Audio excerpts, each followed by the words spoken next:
올해 2월부터 제가 사사기 설교를 시작했습니다. 그렇죠. 참 많은 시간 오랫동안 사사기 설교를 했는데 거의 코로나 바이러스가 중국에서 시작되었다는 소식과 함께 제가 사사기 설교를 시작했던 것 같아요. 처음에는 코로나 바이러스 아무것도 아닌 것 같았는데 지금은 전 세계를 위협하고 있는 그런 상황입니다. 사사기도 보면요, 처음에는 별것 아닌 것 같은 이스라엘의 죄들이 등장합니다. 그런데 점차 그 이스라엘의 죄악이 별것 아닌 것처럼 보였던 이스라엘 몇 지파의 죄악들이 결국에는 바이러스처럼 이스라엘 전체 모든 사람들, 모든 지파들에게 확장되는 것을 우리는 볼 수 있었습니다. 죄는 바이러스처럼 번식하고 확장합니다. 죄는. 우리가 이런 사사기의 비극적인 상황, 점점 더 악해져가는 이스라엘 백성들의 상황을 보면서도 수십 번, 수백 번 기억해야 할 중요한 내용이 있습니다. 그것은 사사기의 하나님, 그분은 이스라엘의 반복된 배교와 우상숭배, 도덕적 타락에도 불구하고 점점 더 하나님으로부터 멀어져 가는 이스라엘 백성들의 배교에도 불구하고 사사기가 우리에게 소개하는 하나님은 오래 참으시는 하나님이십니다. 그분은 참되고 유일하고 거룩하신 하나님이기 때문에 자기 백성들을 징계하시는 하나님이시며 자기 백성들을 징계하시면서도 고통당하는 그 백성들의 고통을 함께 마음 아파하시는 하나님이십니다. 그래서 고통 가운데 이스라엘 백성들이 하나님을 향하여 부르짖고 탄식 가운데 기도하면 금세 옆에 계셨던 것처럼 그들의 탄식 소리를 들으시고 구원하시는 하나님이십니다.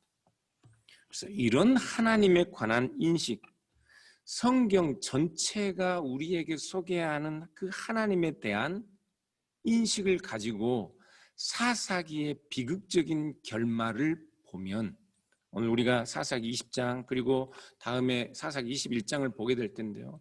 참으로 비극적인 결말들인데 이러한 이스라엘의 비극적인 결말들, 이러한 비참한 상황들은 결국 하나님께서 우리를 어떤 자리에서 건져내셨는지, 우리를 건져내신 그 죄와 비참함의 상태가 무엇인지를 우리에게 보여주는 것입니다. 사사기의 비극적인 결말은 결국은 하나님, 우리를 구원하시는 하나님이 우리를 건져내신 자리가 어떤 자리였는지를 보여주는 거예요. 에베소서 2장에서 사도 바울은 이렇게 말씀하고 있는데요. 신약성경 311쪽입니다. 제가 1절부터 5절까지 읽어보겠습니다.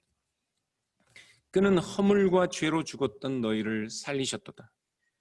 그때 너희는 그 가운데서 행하여 이 세상 풍조를 따르고 공중의 권세 잡은 자를 따랐으니 곧 지금 불순종의 아들들 가운데서 역사하는 영이라. 전에는 우리도 다 그 가운데서 우리 육체의 욕심을 따라 지내며 육체와 마음에 원하는 것을 하여 다른 이들과 같이 본질상 진노의 자녀이었더니 긍휼이 풍성하신 하나님이 우리를 사랑하신 그 큰 사랑을 인하여 허물로 죽은 우리를 그리스도와 함께 살리셨고 너희는 은혜로 구원을 받은 것이라. 우리는 허물과 죄로 죽어 있었습니다. 겉으로 보기엔 살았지만 세상 만물을 지으신 하나님과 무관하게 살았으나 죽어 있는 그런 자리에 있었습니다. 사람들은 쉽게 세상이 그냥 우연히 존재하는 것이라 그렇게 믿고 말합니다. 그런데 만일 이 망망한 우주가 그냥 우연히 존재하는 것이 아니라 이 우주를 창조한 신이 존재한다면, 과학자들은 신을 부정하는 과학자들이 있지만 신이 존재하지 않는다는 사실을 증명해낼 수는 없습니다. 그래서 이 우주가 그냥 존재하는 것이 아니라면, 혹시나 정말로 신이 있다면, 우리는 확실히 믿지만 정말로 이 세상을 지은 신이 있다면 확실한 것은 이 세상에 존재하는 모든 것은 그 신과의 관계 안에서만 참된 의미를 가질 수 있는 것입니다. 만일 우주가 그냥 존재하는 것이 아니라 신이 존재한다면 세상에 존재하는 어떤 것들도 다 신과의 관계 안에서만 그 의미와 그 존재를 설명하고 이해할 수 있는 것입니다. 성경은 이 세상을 창조하신 그 신과의 관계 안에 있는 것을 생명이라 말하고 영생이라고 말합니다. 그러나 이 세상 만물을 지으신 하나님과 관계없는 자리, 하나님과 관계없이 살았기 때문에 이 하나님을 알지 못하던 우리는 죽어있는 존재들이었다. 성경은 그렇게 말씀하는 것이라고요. 그때 사람들은 마치 왕이 없어서 각자 자기 소견에 오른 대로 행했던 사사기의 이스라엘처럼 사람들은 자기 육체의 욕심을 따라 육체와 마음이 원하는 것을 하였던 본질상 진노의 자녀들이었습니다. 본질상 진노의 자녀들이라는 말은 두 가지로 해석할 수 있습니다. 본질상 하나님의 진노의 대상, 본질상 하나님의 심판을 받을 심판의 자녀들이라 그렇게 해석할 수도 있고, 다르게는 본질상 분노의 자녀들, 자기 육체의 욕심과 육체에 원하는 것을 따라 자기의 분을 참지 못하는 분노의 자녀들이라 이렇게 해석할 수도 있습니다. 두 가지 해석 모두 다 우리는 그대로 받아들여야 합니다. 우리는 그런 자리에서 은혜로 구원을 받은 자들입니다. 사사기 19장의 레위인의 첩, 레위인의 아내의 이야기는 그 내용을 자세히 들여다보면 너무나도 불편하고 거북한 충격적인 이야기가 있습니다. 레위인은 자기 자신을 위하여 자기 아내를 폭력의 희생물로 내어주었습니다.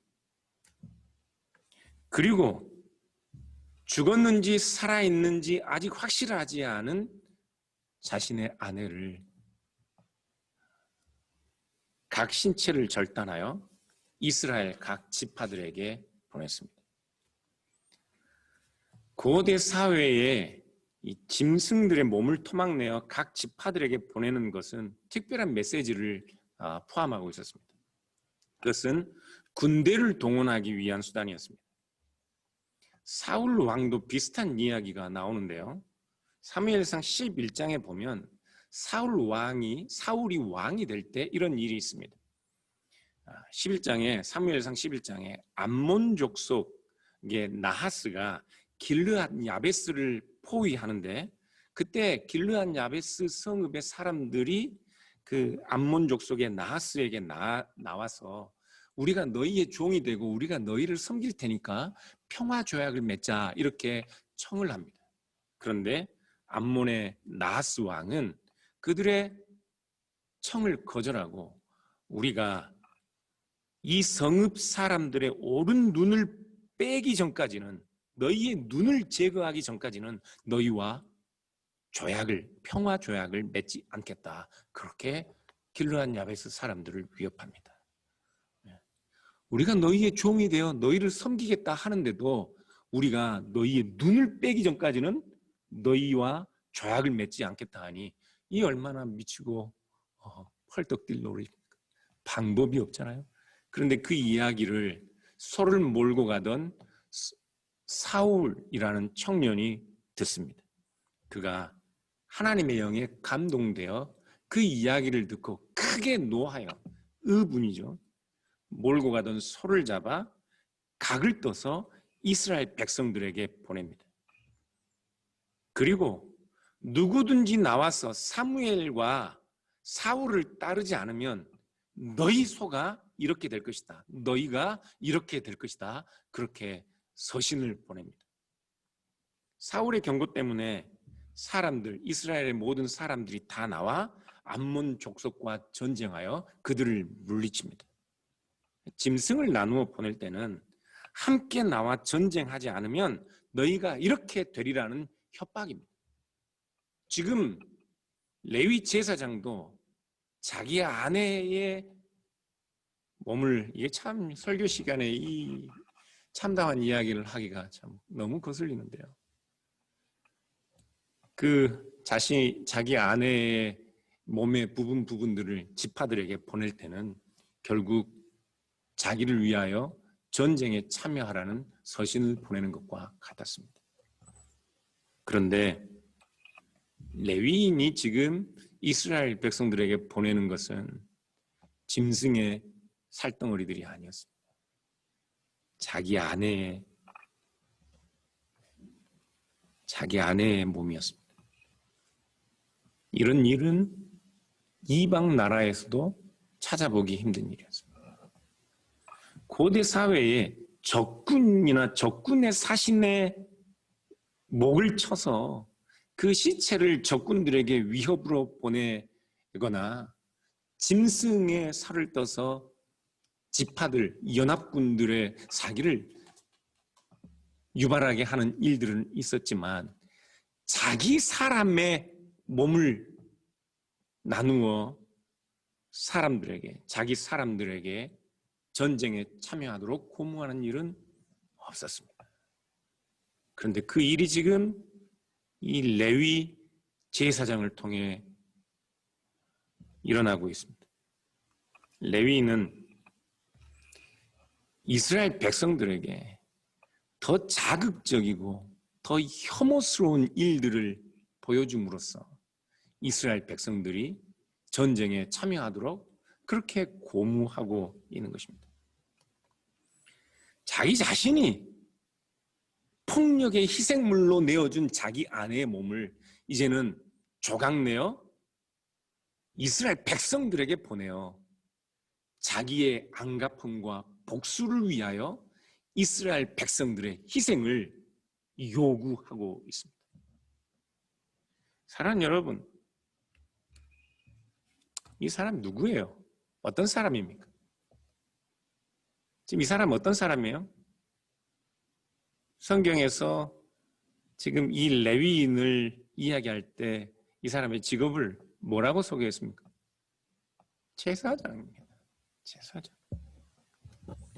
여호와 하나님을 섬기고 모든 사람들을 대신하여 하나님 앞에 제사의 직무를 감당하는 제사장이 자기 자신이 당한 수치심과 복수 때문에 자기 아내의 살을 떠 이스라엘 백성들에게 보내고 자기를 위하여 이스라엘 백성들의 희생을 요구하고 있습니다.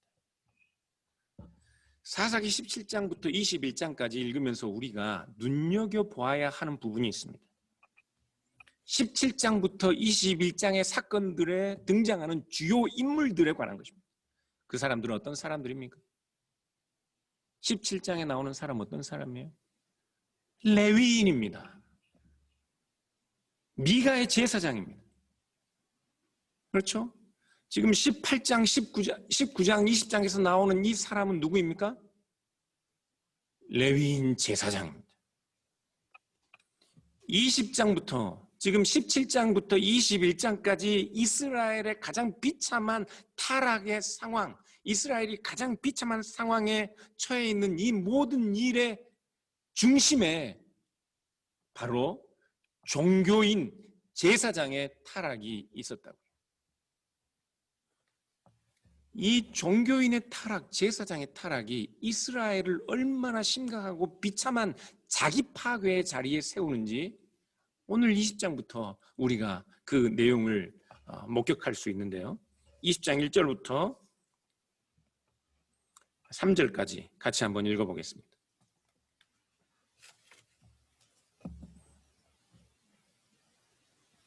같이 읽겠습니다. 시작. 이에 모든 이스라엘 자손이 단에서부터 브엘세바까지와 길르앗 땅에서 나와서 그 회중이 일제히 미스바에서 여호와 앞에 모였으니 온 백성의 어른 곧 이스라엘 모든 지파의 어른들은 하나님 백성의 총회에 섰고 칼을 빼는 보병은 40만 명이었으며 이스라엘 자손이 미스바에 올라간 것을 베냐민 자손이 들었더라.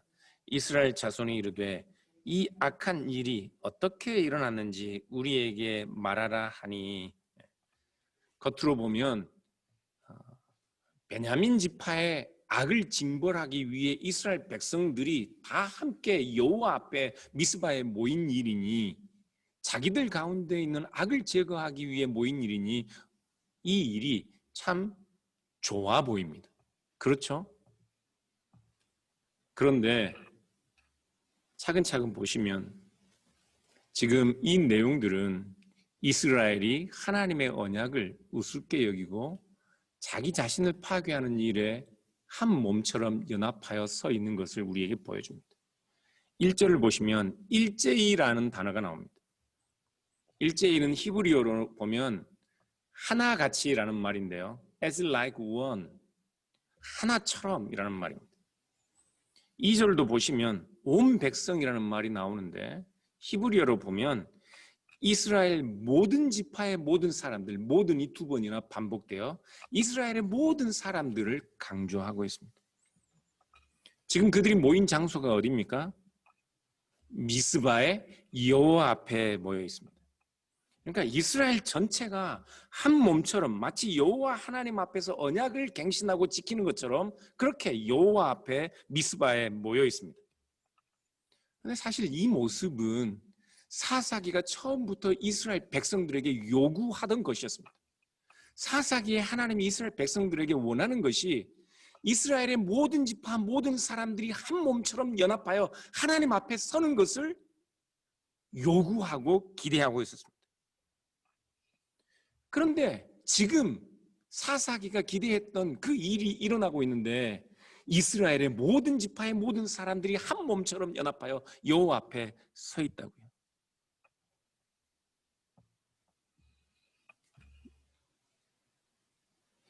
그러나 지금 이들이 서 있는 이유는 사사기와 사사기의 하나님이 그들에게 요구하는 것 때문이 아닙니다. 혹시 덥지 않습니까? 괜찮아요? 에어컨이 조금 돌아가야 할 것 같은데. 여러분, 그 기드온 때에 이스라엘 땅이 추수할 때만 되면 미디안 대군이 쳐들어왔습니다. 대략 제가 설교할 때 대략 그 숫자를 이야기했는데 어느 정도 되는 대군이었어요? 대략 20만 대군이었습니다. 그런데 20만 대군이 이스라엘 땅을 점령하고 해마다 그들의 곡식을 약탈해도 이스라엘 백성들 전 부족의 전 지파의 모든 사람들이 연합하여 그들과 싸우지 않았습니다. 20만 대군이 올라왔어요. 그런데 지금 미스바에 모인 이스라엘의 칼을 휘두르는 보병이 몇 명이라고요? 40만 명입니다. 20만 대군이 올라왔지만 지금 40만 명이 모일 수 있는 이스라엘은 기드온 때에도 그들은 모든 지파에서 모든 사람들이 나와 이스라엘을 구원하기 위하여 하나님 앞에 서지 않았던 사람들이라. 사사기의 어느 내용을 봐도 어느 사사들이 이스라엘의 적과 이방 세력과 싸울 때 모든 지파들이 연합하여 함께 전쟁한 적이 없습니다. 그런데 지금 이스라엘의 모든 지파들이 모든 사람들이 함께 모여 여호와 앞에 서 있습니다. 그런데 서 있는 이유는 이스라엘의 적과 대치하고 이스라엘의 적과 싸우기 위해서가 아니라 자기들 지파, 자기 형제들 중에 한 지파를 벌하기 위해 서 있다고요. 이스라엘의 적과 싸우기 위해서는 꼬리를 감추던 사람들이 자기 형제들을 징벌하기 위해서는 모든 사람들이 모여 있습니다. 사사기가 그려내고 있는 이스라엘의 비극과 비참함이 바로 이것입니다. 성경은 1절에 그들이 여호와 앞에 모였다고 말씀하고 있는데요, 2절을 보면 그들을 여호와의 백성들이라고 말하지 않습니다. 그들을 그냥 신의 백성들, 하암 엘로힘, 하나님의 백성들이라고 말하는데, 구약 성경을 보면 이스라엘 백성들을 말할 때는 여호와의 백성들이란 말합니다. 왜냐하면 이스라엘 백성들은 하나님과의 언약 관계 아래에 있는 하나님의 백성들이기 때문에 그들을 하나님의 백성들이라 말할 때는 그들과 언약을 맺으신 여호와라는 이름을 함께 가져와 여호와의 백성들이라 그렇게 묘사하는데, 구약 성경에 단 2번 이 이스라엘 백성들을 신의 백성들, 하나님의 백성들이라 표현하는데 그 중에 한 번이 이 사사기 오늘 본문에 등장한다고요. 왜 그럴까요? 지금 이스라엘 12지파는 모든 12지파가 하나로 연합하여 하나님과 언약을 맺은 연합 공동체, 이 부족 공동체, 지파 공동체입니다. 그런데 지금 그들이 여호와 하나님 앞에 서서 자기들 지파들 중에 한 지파를 징벌하기에 모였기 때문에 그들은 비록 하나님과 언약을 맺은 것처럼 서 있지만 그들은 이스라엘 전체 지파와 맺은 그 언약을 파괴하는 자리에 서 있기 때문에 그 언약을 파괴하는 자리에 서 있는 이스라엘 백성들을 여호와의 하나님이라, 여호와의 백성들이라 부를 수 없어서 성경을 기록한 저자는 그냥 보통 명사 신을 사용해서 신의 사람들, 하나님의 백성들 그렇게 표현하고 있다고요. 그들이 어떤 종교적인 열심으로 모였든지 그들은 지금 야훼의 백성들이라 표현하기가 어려운 것입니다. 그런데 이 불편한, 이 불의한 일을 주동한 사람이 누구입니까? 제사장이라고요. 제사장, 레위 제사장. 그 레위 제사장이 자기 아내의 죽음에 대하여 묘사하는 내용들이 나오는데요, 4절부터 6절까지 7절까지 같이 한번 읽어보겠습니다. 같이 읽겠습니다. 레위 사람 곧 죽임을 당한 여인의 남편이 대답하여 이르되 내가 내 첩과 더불어 베냐민에 속한 기브아에 유숙하러 갔더니 기브아 사람들이 나를 치러 일어나서 밤에 내가 묵고 있던 집을 에워싸고 나를 죽이려 하고 내 첩을 욕보여 그를 죽게 한지라. 내가 내 첩의 시체를 거두어 쪼개어 이스라엘 기업에 온 땅에 보냈나니 이는 그들의 이스라엘 중에서 음행과 망령된 일을 행하였기 때문이라. 이스라엘 자손들아 너희가 다 여기 있은즉 너희의 의견과 방책을 낼지니라 하니라. 물론 기브아 사람들의 죄는 분명합니다. 그러나 우리가 지난 주일에 함께 읽었던 것처럼 기브아 사람들 못지않게 이 여인의 죽음에 대한 직접적인 책임은 지금 기브아 사람들을 고발하는 레위 제사장에게도 있습니다. 이 레위 제사장이 이 아내를 직접 폭력의 희생물로 떠넘긴 장본인입니다. 그것이 성경 저자의 관점이고 하나님의 관점이었습니다. 그런데 레위인은 자기 자신이 얼마나 야비하게 자기 아내를 버렸는지, 자기 아내를 대우했는지 시체처럼 엎드려 있는 자기 아내의 생사 여부도 확인하지 않은 채 마치 보릿자루를 나귀에 싣듯 쓰러져 있는 아내를 싣고 집에 도착해서 곧장 그 아내를 움켜잡고 그녀의 몸을 나누는 그 행위, 그 모든 증언들을 그는 다 빼고 있습니다. 그리고 자기 아내를 희생의 제물로 내어주었던 것처럼 지금 기브아의 베냐민 지파와 베냐민 모든 지파 사람들과 또 그들과 전쟁을 치르기 위해 모인 모든 이스라엘 사람들을 전쟁의 희생물, 폭력의 희생물로 그는 내어주려고 하고 있습니다.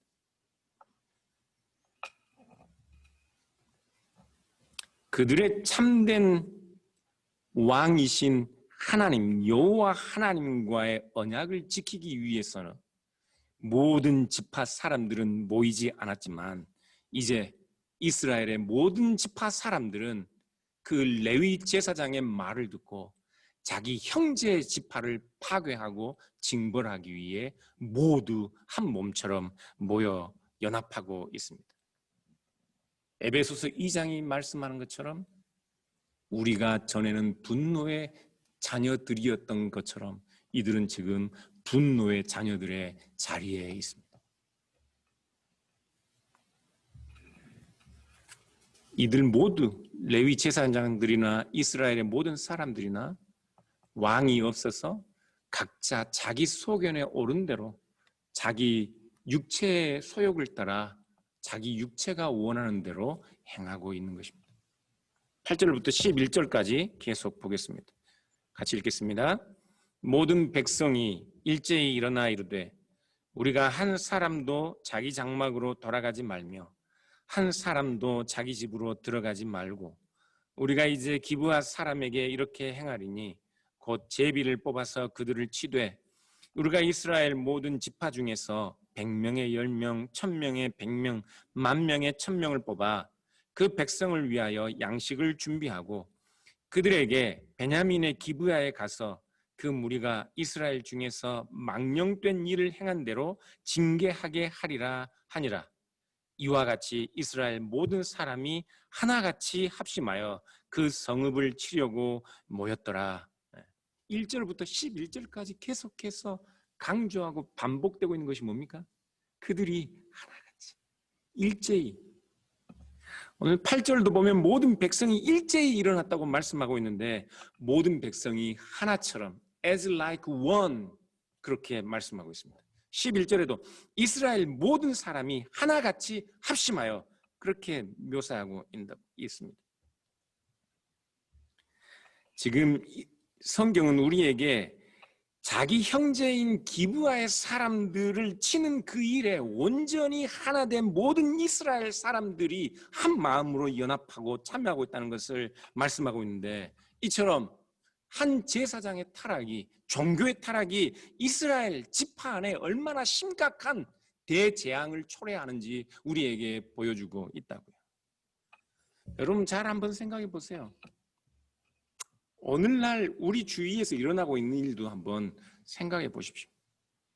이런 일은 지금 사사기 19장에서 일어나고 있는 20장에서 일어나고 있는 이 모든 일들은 우리 주변에서도 흔하게 일어나는 일들입니다. 미국 아니라 한국뿐만 아니라 그 어느 세계 어느 곳에서도 이런 일들은 자주 일어나고 있습니다. 바이러스 때문에 온 세상이 힘들어하고 있는데 한국에서는 무리하게 수만 명 이상을 집회에 동원하려 하는 사람들이 있는데 그 일의 중심에 종교인들이 있습니다. 목사들이 있다고요. 그곳에 모여 혹시 바이러스에 감염돼 그들의 삶과 그들의 생명에 어떤 피해와 극심한 재앙이 임할지 결코 그들을 불쌍히 여기는 마음들이 없습니다. 그들은 다 비록 종교 지도자들일지라도 목사들일지라도 자기 욕심에 자기 육체의 욕심을 따라 행하는 자들과 같습니다. 그런데 그들뿐만 아니라 그런 감언 이설에 속아서 한 몸처럼 연합하여 움직이는 사람들도 있습니다. 많은 신자들이 있어요. 마치 왕이 없어서 자기 소견에 옳은 대로 행한 것처럼 종교 지도자들도 그들을 따르는 사람들도 그렇게 이스라엘 백성들처럼 행하고 있습니다. 제가 설교 중에 간혹 정치 이야기를 하는데 우리 장로님이 그러셔요. 설교 듣다가 조마조마한 적이 한두 번이 아니라고. 설교를 들으시는 분들 중에 저와 정치적 입장이 다른 분들이 있을 수도 있습니다. 그분들을 나무라지는 않겠습니다. 오히려 정치적인 입장이 달라도 제 설교 중에 일어나 화를 내지 않는 그리고 잘 들어주시는 그 일에 오히려 뭐 여기는 어떤 그런 분들이 안 계시지만 그런 분들이 계시다면 오히려 제가 감사의 말씀을 드리겠습니다. 제가 정치 이야기를 하지 않을 수 없는 이유가 있습니다. 왜냐하면 종교와 정치는 밀접하게 관련이 있습니다. 뗄래야 뗄 수 없는 관계가 있다고요. 예수님을 십자가에 못 박아 죽게 한 사람들은 누구입니까? 유대인들입니다. 그러나 예수님을 십자가에 못 박은 사람들은 폰디오 빌라도와 로마 평정들이었습니다. 그들은 이 세상의 힘과 정치적 권력을 대변하는 사람들입니다. 사도신경에서 예수님의 십자가의 죽음을 고백할 때 우리는 유대인들이 예수님을 십자가에 못 박아 죽였다 그렇게 고백하지 않습니다. 사도신경은 본디오 빌라도 아래서 십자가에 못 박혀 죽으셨다, 그렇게 신앙 고백하는데, 본디오 빌라도는 이 세상을 다스리는 정치적 권력과 힘을 대변하는 상징입니다. 성경과 사도신경이 경계하는 것이 있습니다. 그것은 사람들이, 신자들이 가끔 이 빌라도가 상징하는 힘, 빌라도의 힘을 가지고 그 정치적인 힘을 이용하여 신앙의 정당성을 증명하려 하는 것입니다. 정치적인 힘을 얻는 것으로 기독교를 증명하려고 해요. 그래서 제가 정치에 관한 이야기를 하지 않을 수가 없는 것이라고요. 우리는 자기도 모르게 힘의 종교를 숭배하게 됩니다.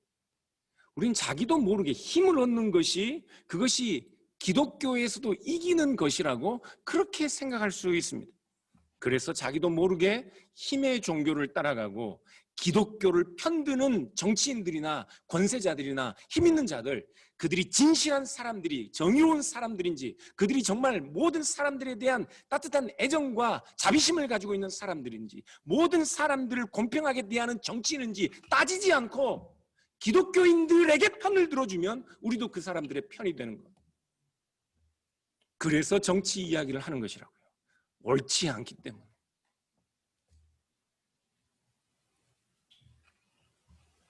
기독교를 편들어주는 정치인들과 함께 자칫 우리는 그들처럼 냉혈인이 될 수도 있습니다. 기독교를 편들어주는, 기독교에게 힘을 실어주는 정치인들을 지지하면서 우리는 자칫 그들과 함께 분노의 자식들처럼 이 세상에 폭력을 가져오는 폭력의 주체자들로 나타날 수 있습니다.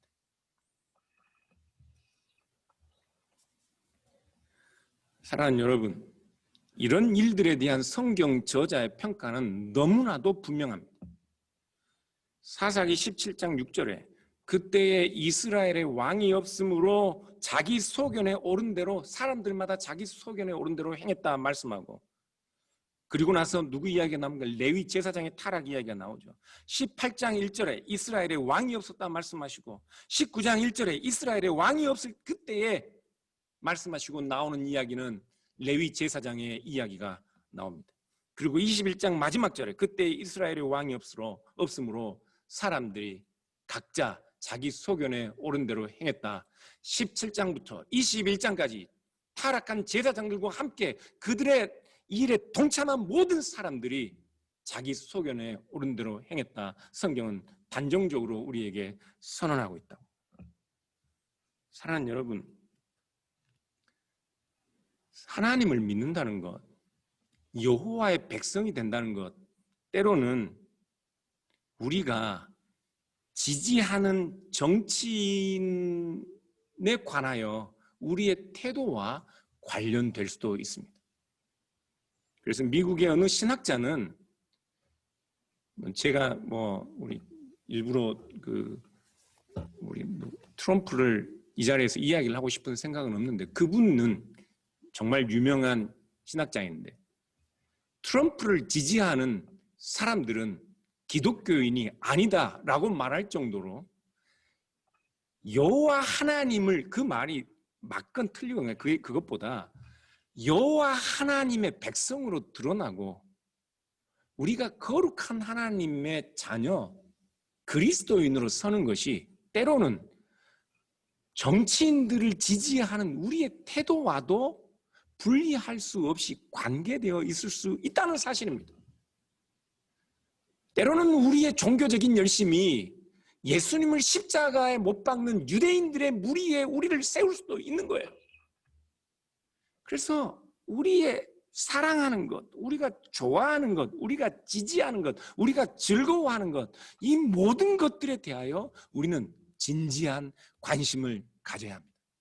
이 자리에 와서 찬양하고 기도하고 하나님 말씀 들을 때만 우리가 여호와의 백성인 것이 아니에요. 우리가 사랑하는 것이 곧 우리 자신들입니다. 그렇지 않습니까? 우리가 듣기 즐거워하는 것이 곧 우리 자신들이에요. 우리가 먹는 것이 우리 자신들이고 우리가 지지하는 사람들이 우리 자신입니다. 그러니 우리가 어떤 사람을 지지하고 어떤 뉴스를 듣고 어떤 것을 즐거워하고 어떤 것을 즐겁게 읽고 어떤 것을 즐겁게 보아야 하는지, 사랑하는 여러분, 그런 모든 일들에 대해서 진지하게 고민할 수 있기를 바랍니다. 그래서 세상을 살리고 고치는, 사람을 위로하는 그 일에 우리가 참으로 한 몸처럼 연합하여 합심하여 그 일을 이룰 수 있는 거룩한 여호와의 백성들로 나타날 수 있도록 우리의 삶을 진지하게, 우리의 생각을 진지하게 돌아볼 수 있기를 주님의 이름으로 축원합니다. 기도하겠습니다.